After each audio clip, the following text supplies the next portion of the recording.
여러분들은 혹시 중2 병을 아십니까? 중2병입니다.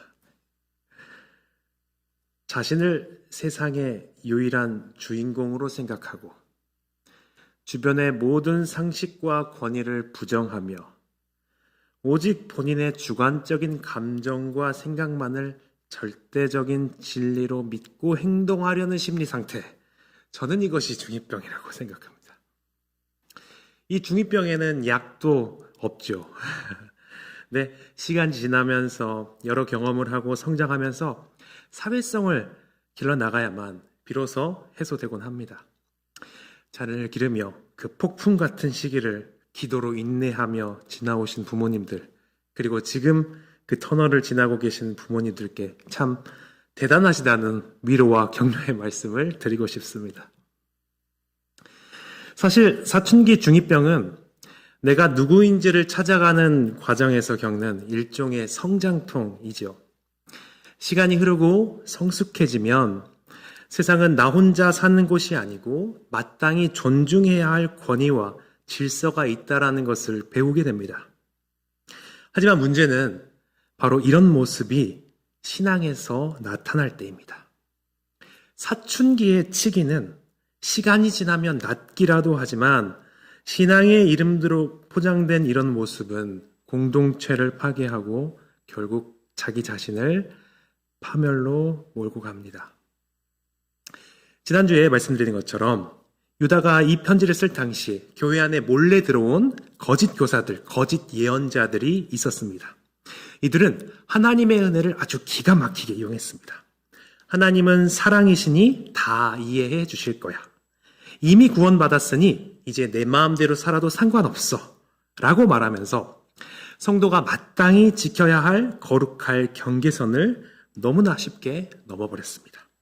내가 인생의 주인이 되어 사도들을 통해 전달된 말씀의 권위와 질서를 비웃기 시작한 것입니다. 유다는 오늘 본문을 통해서 이들이 보여주는 모습이 결코 자유가 아니며 하나님이 정해주신 자기의 자리를 이탈한 방종임을 명확히 지적합니다. 그리고 이 영적 이탈이 얼마나 무서운 결과를 초래하는지 우리에게 아주 익숙한 세 가지의 역사적 예시를 거울처럼 비추어 줍니다. 오늘 말씀을 통해서 우리가 지금 서 있어야 할 자리는 어디인지, 혹시 우리 안에도 은혜를 핑계 삼아서 내 마음대로 살려 하는 모습이 없는지 함께 돌아보고자 합니다. 우리 먼저 조금 길지만 먼저 5절부터 7절까지를 함께 다 같이 다시 한번 읽어보겠습니다. 세 가지 예시를 한번 보시면서 살펴보시면서 다시 읽어보겠습니다. 자, 시작! 너희가 본래 모든 사실을 알고 있으나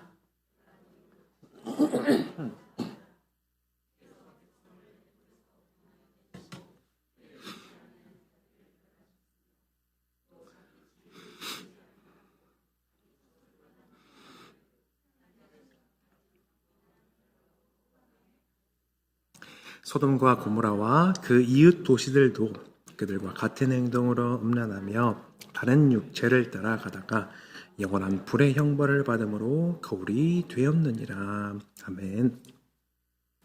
유다는 오늘 본문을 통해서 거짓 교사들 그리고 거짓 예언자들의 행위를 묘사하면서 이들이 구체적으로 어떤 방종의 모습을 보였는지 설명하고 그리고 그들이 반드시 심판당할 것을 말하고 있습니다.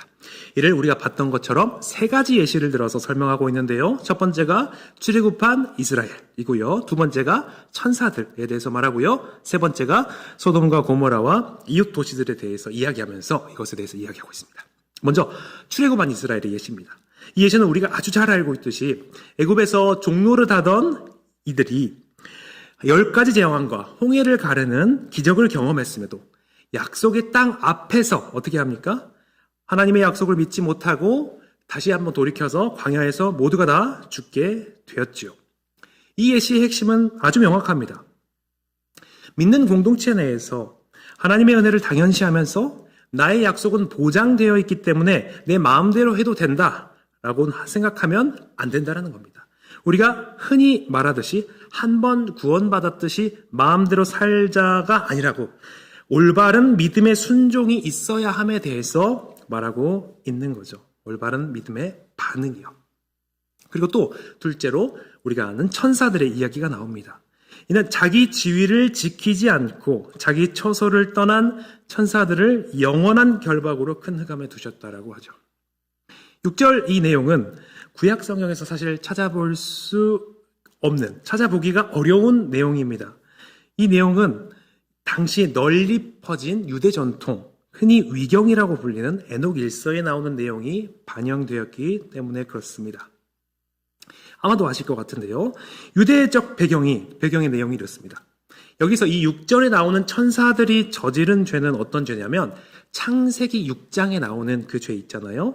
하나님의 아들들과 사람의 딸들이 결혼했다라는 그 말들처럼 그 말들이 있죠. 그리고 그 결과 네피림이라는 거인들이 태어나게 되었다라고 합니다. 그런데 이 당시 유대 전통에서 이걸 어떻게 생각했냐면 바로 이 천사들이 인간의 딸들과 결혼해서 이 네피림들이 태어났다라고 생각했던 거예요. 그러니까 당시는 천사들이 하나님으로부터 인간 세상을 감시하는 역할을 부여받았는데 그런데 자기에게 주어진 영역이나 통치, 영향력의 범위를 지키지 않고 인간 여자를 좋아했던 것이죠. 그리고 그 결과 이 천사들이 한때는 자유로웠지만 이제 묶여서 무력해지고 비참하게 되었습니다. 그들은 한때 하나님의 영광스러운 임재의 빛을 누리던 자들이었는데 이제 그 빛이 사라진 깊은 흑암 속에 있게 되었습니다. 그리고 역시 이것도 최종적 심판이 아닙니다. 이들은 마지막 날에 있는 그 최종적 심판에서 다시 한번 심판을 받게 됩니다. 이를 통해서 자신에게 주어진 범위를 넘어서는 것이 얼마나 무서운 일인지에 대해서 말하고 있습니다. 그러나 주의할 점은 이 내용이 성경에 맞지는 않는다는 것입니다. 왜냐하면 예수님께서 사두개인들과 대화하실 때 천사들처럼 결혼한 일이 없다라고 말씀하셨죠. 그러니까 이 말은, 이 유다가 쓴 내용은 사실 진짜로 이런 일들이 있었다라고 하는 것이 아니라, 그리고 자신이 여기에 대해서 동의한다라는 것이 아니라 당시 사람들이 이해할 수 있게, 잘 이해할 수 있게 널리 퍼져진 유대 전통의 문헌을 가지고 와서 설명하는 것이죠. 그리고 세 번째 예시로 우리가 잘 알고 있는 소돔과 고모라의 이웃 도시들로 예시를 들고 있습니다. 이들은 음란함으로 영원한 불의 형벌을 받아서 멸망할 자들의 예시가 되었습니다. 우리가 잘 알듯이 여기서 음란함은 성적인 부도덕함을 의미하고 또 여기서 다른 육체라고 나오는데 이는 아마도 동성애적 욕망을 의미하는 것으로 보입니다. 그리고 이들에 대한 형벌은 하나님께서 장차 행하실 영원한 심판의 본보기임을 보여줍니다. 그 심판은 아주 맹렬하고 아주 파괴적일 것인 것에 대해서 말하고 있습니다. 우리는 이 예시를 통해서 몰래 들어온 이들의 모습을 추측할 수 있습니다. 이들은 신앙인으로서 올바르게 반응해야 할 믿음의 모습을 포기하고 하나님이 주신 은혜를 방탕함으로 바꾸었습니다. 이들은 하나님의 백성으로 행해야 할 올바른 믿음의 순종을 버렸습니다. 그리고 이들은 그들에게 주어진 자기 지위를 지키지 않고 마음대로 행동했습니다. 그리고 성적으로 부도덕한 일을 행하며 그것이 당연하다라고 말했습니다. 이 세 가지의 모습의 공통점은 바로 자기 자리를 이탈하는 것입니다. 하나님이 정해주신 위치와 경계를 벗어난 것이죠. 이스라엘 백성들은 마땅히 있어야 할 구원받은 정체성을 버리고 불신앙의 자리로 갔고, 천사들은 자신들이 있어야 할 지위와 처소를 떠났고, 소돔과 이웃 도시들은 육체의 정욕으로 창조 질서를 이탈했습니다. 거짓 교사들, 거짓 예언자들의 방종은 단순히 마음대로 하는 것이 아니라 마땅히 있어야 할 그 영적인 위치를 이탈했던 것임을 알 수 있습니다. 그리고 이 예시들을 통해서 이 교만하고 오만한 이들이, 자기의 자리를 지키지 않는 이들이 반드시 심판받고 응당한 처벌을 받게 될 것임을 설명하고 있습니다.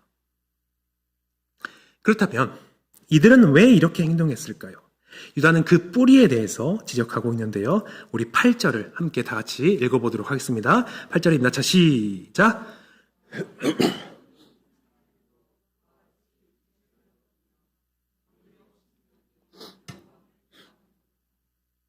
그들의 오만함의 원인은 바로 이들이 꿈꾸는 자들이었기 때문입니다. 꿈꾸는 이 사람들은, 이 거짓 교사들, 거짓 예언자들이 꿈으로 계시를 받았다고 주장했음을 보여줍니다. 여러분 혹시 이런 분들을 보셨는지, 실제로 보셨는지 만났는지 모르겠는데요. 이런 분들을 보면 막 신기하기도 하고 신령해 보이기도 하고 그렇죠.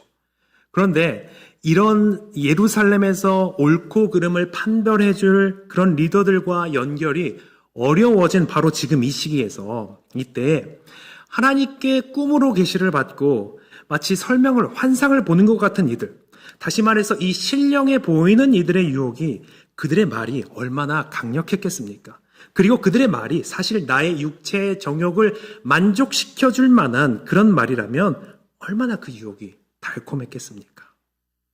이들은 아마도 교회의 성도들에게 자신들의 꿈을 통해서 환상과 계시를 받아서 새로운 깨달음을 알려준다고 했을 것입니다. 그러나 사실 이런 일은 자기의 주관적인 체험이나 생각, 환상을 하나님의 말씀으로 바꾸는 것입니다. 우리가 이런 일들을 아주 잘 찾아볼 수 있습니다. 바로 우리 대한민국에 있는 이단들을 통해서 잘 알 수 있습니다. 저는 과거에 문선명 씨의 일대기를 본 적이 있습니다. 네, 책을 통해서 보았습니다. 제가 산 것은 아니었고요.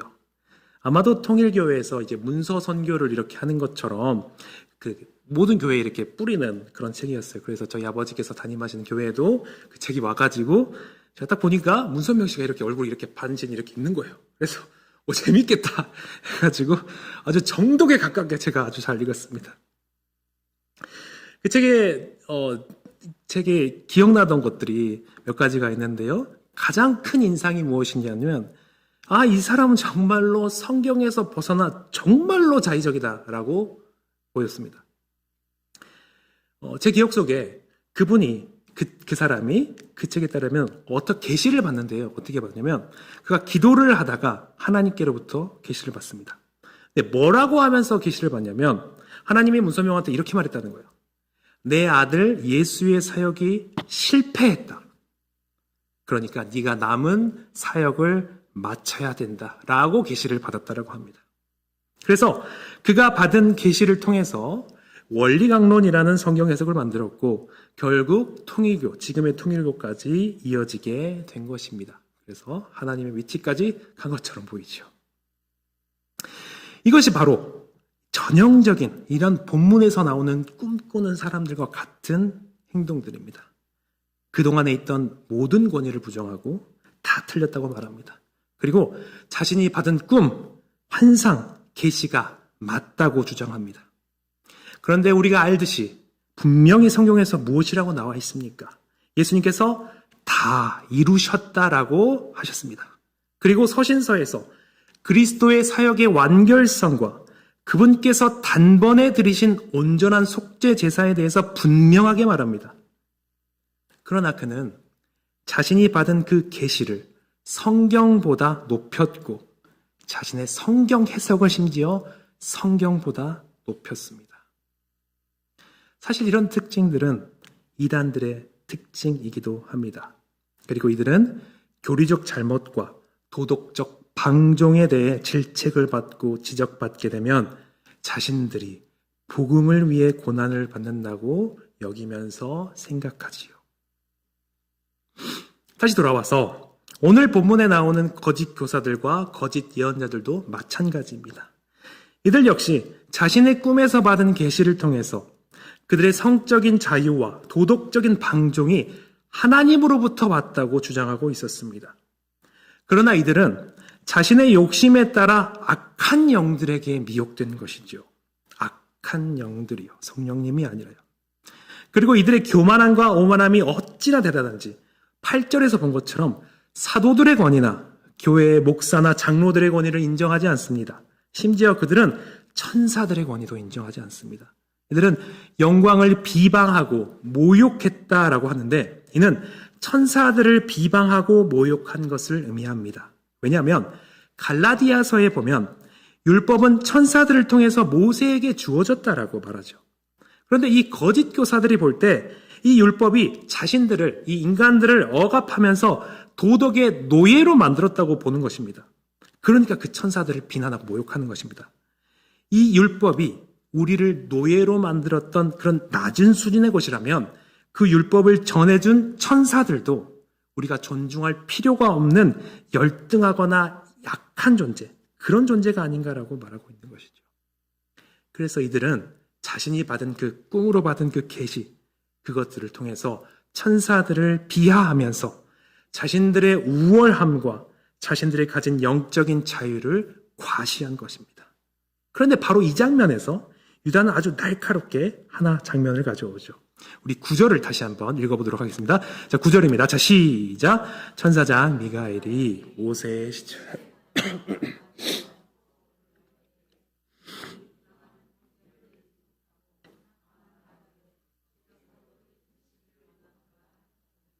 아멘. 이 이야기는 또 성경에 있는 이야기가 아니라요, 당시 유대인들에게 널리 알려진 모세의 승천기라는 책의 내용을 인용한 것입니다. 진짜가 아닙니다. 진짜 있었던 일이 아니라 당시 사람들이 그렇게 알고 있었던 이야기를 가져와서 설명하는 것입니다. 이때 이 내용이 어떤 내용이냐면 모세가 죽었을 때 마귀가 나타나서 이렇게 말하는 거죠. 모세는 과거에 사람을 죽인 죄인이다. 살인자다. 그러니까 이런 명예로운 장례식을 치를 자격이 없다라면서 억지를 부리는 겁니다.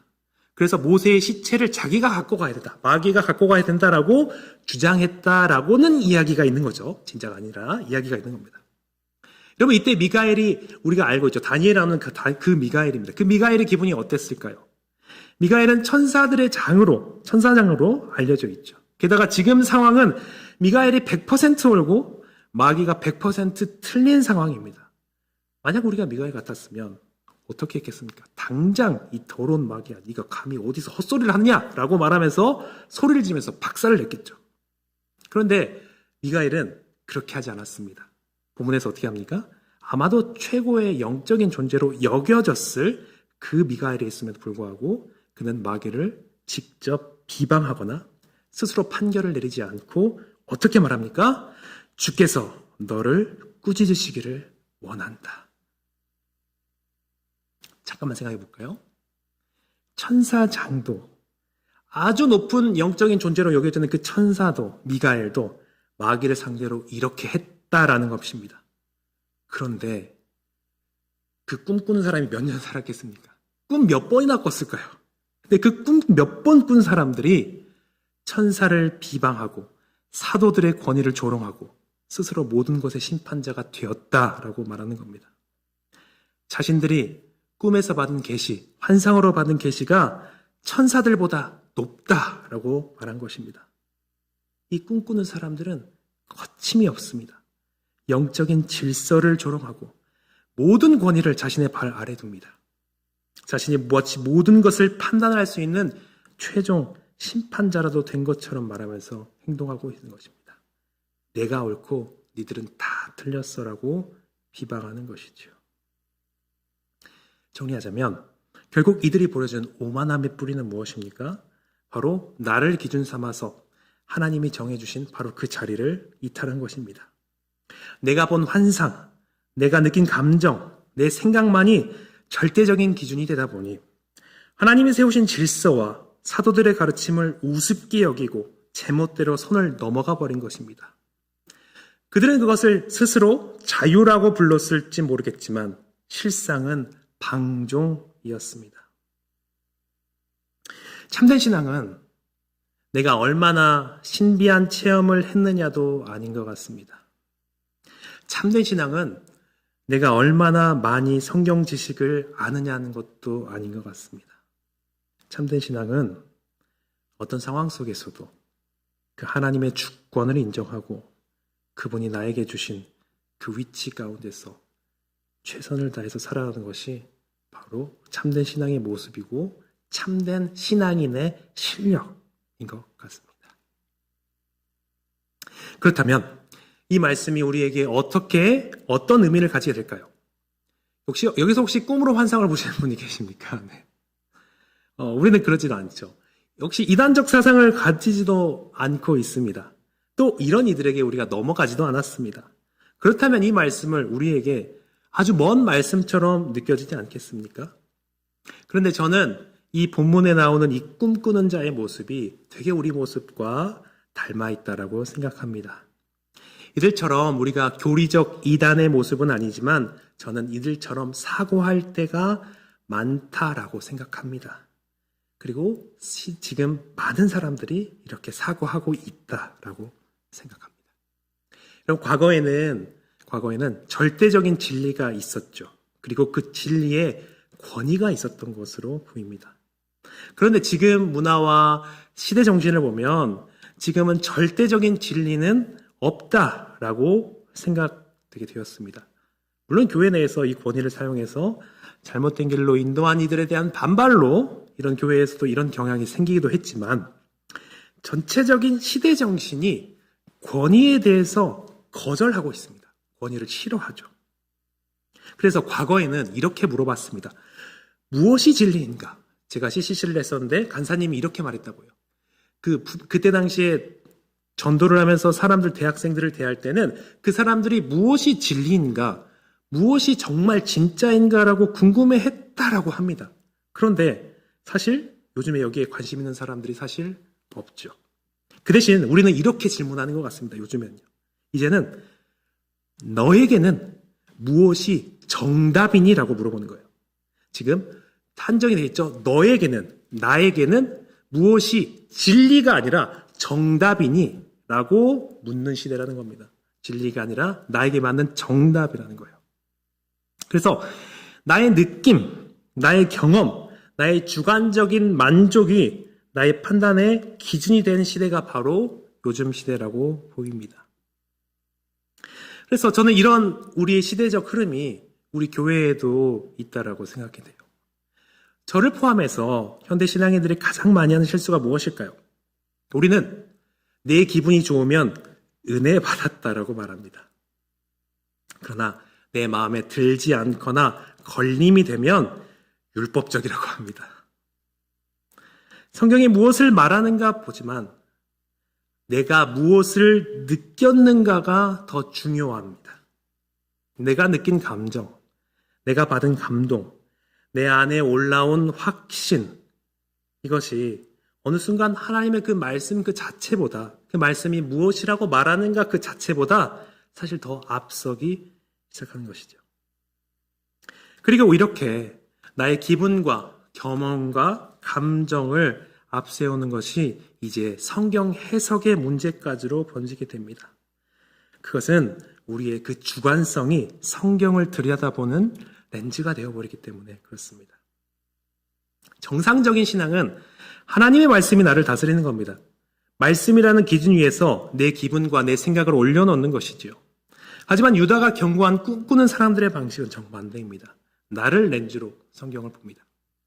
이 렌즈를 끼고 성경을 보면 이런 일들이 일어납니다. 내가 누군가를 미워하고 있어요.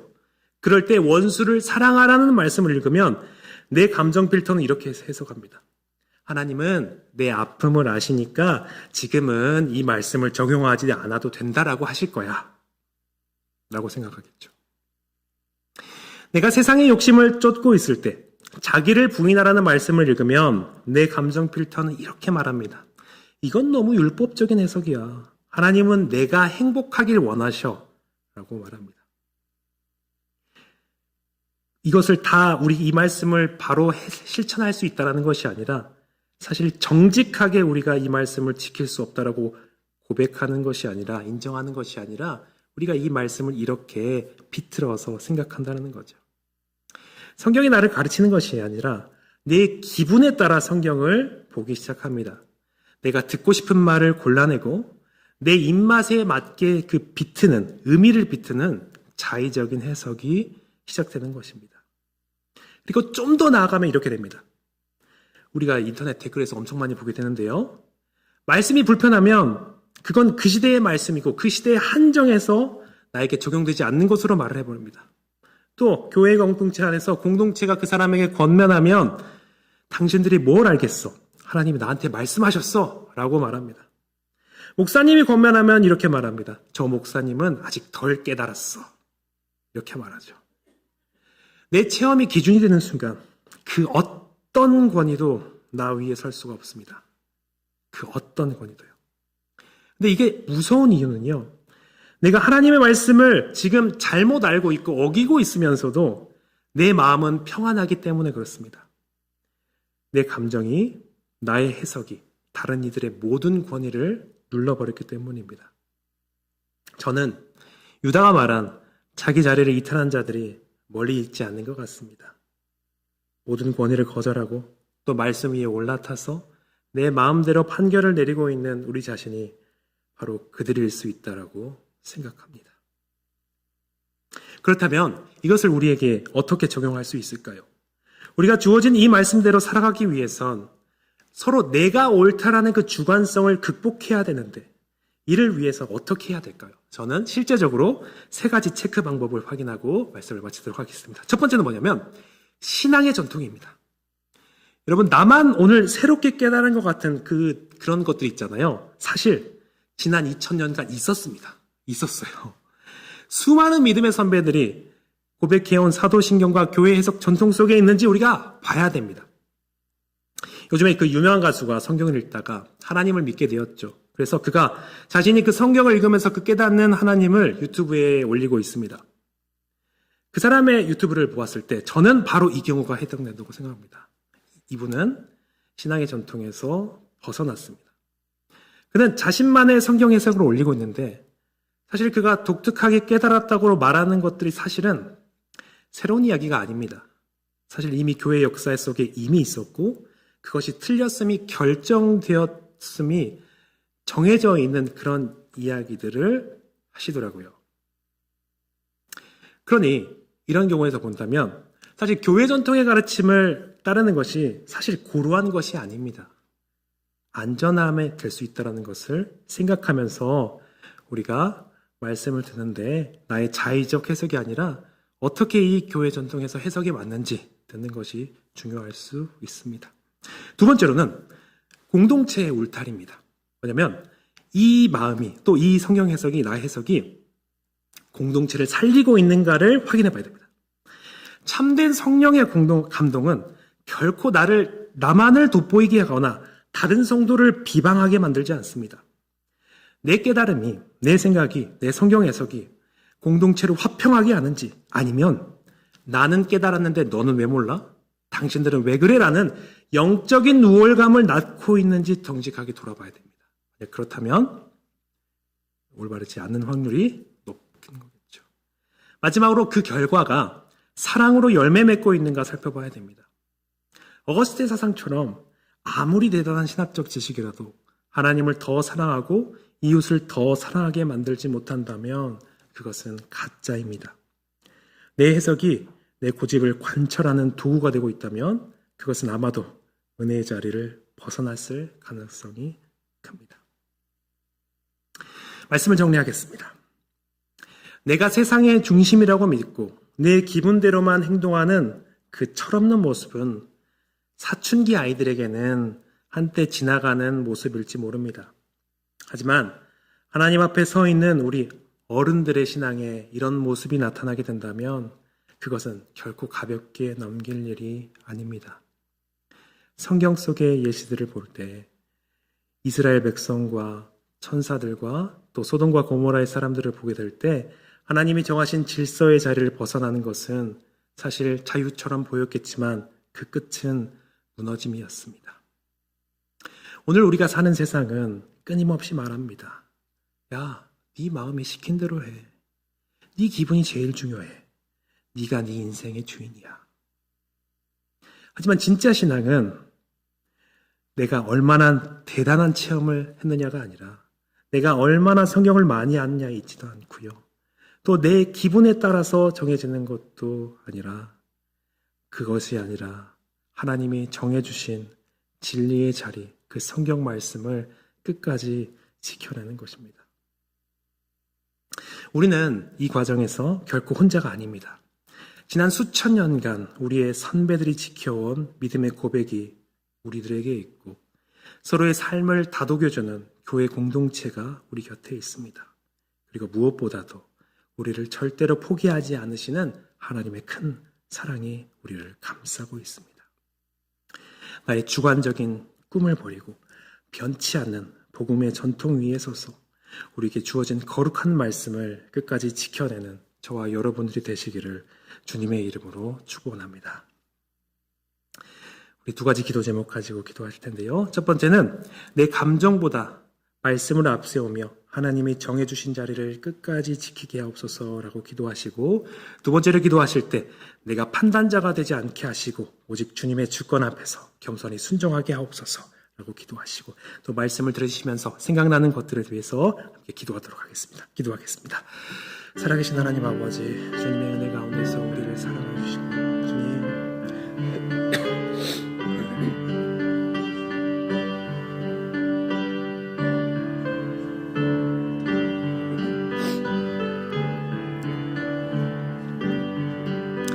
나의 주관성과 나의 생각과 나의 판단으로서 주의 말씀을 해석하는 것이 아니라 주님께서 주신 하나님께서 주신 은혜가 말씀을 살아갈 수 있도록 하여 주시옵소서. 아버지 믿음의 선배들이 피 흘려서 지켜본 그 전통을 주님 우리가 소중히 여길 수 있게 하시고, 지금 나의 기분과 나의 생각과 나의 판단으로서 그 모든 것을 엎어버리는 것이 아니라 하나님께서 주신 말씀을 따라서 온전히 순종하는 우리가 되게 하여 주시옵소서. 주님, 내가 판단자가 되지 않게 하여 주시옵소서. 오직 주님이 정해주신 자리를 지키며 주님의 주권 앞에 겸손히 순종하는 우리 모두가 되게 하여 주시옵소서. 아버지, 우리에게 은혜를 베풀어 주시옵소서. 아버지, 우리에게 은혜를 베풀어 주시옵소서. 사랑의 하나님, 오늘 말씀을 통해 우리를 돌아보게 하시니 감사합니다. 우리는 세상이 말하는 것처럼 나의 주관성을 가지고 말씀을 대한 적이 있었음을 고백합니다. 내 기분이 좋으면 은혜라고 말하고, 내 마음에 들지 않으면 하나님의 말씀을 밀어내며 마치 내가 주인처럼 살아왔습니다. 주님, 이제 나의 생각이 아니라 변하지 않는 하나님의 말씀 위에 다시 서게 하여 주시옵소서. 내 생각과 경험이라는 렌즈로 성경을 비트는 것이 아니라 있는 그대로의 말씀, 그 말씀 앞에 나를 꺾고 순종하는 믿음을 주시옵소서. 세상의 유혹에 흔들려서 내가 있어야 할 자리를 이탈하지 않게 하시고 하나님이 맡겨주신 그 자리에서 겸손히 주님의 뜻을 따르는 우리 모두가 되게 하여 주시옵소서. 우리 삶의 진정한 주인이신 예수 그리스도의 이름으로 기도드립니다.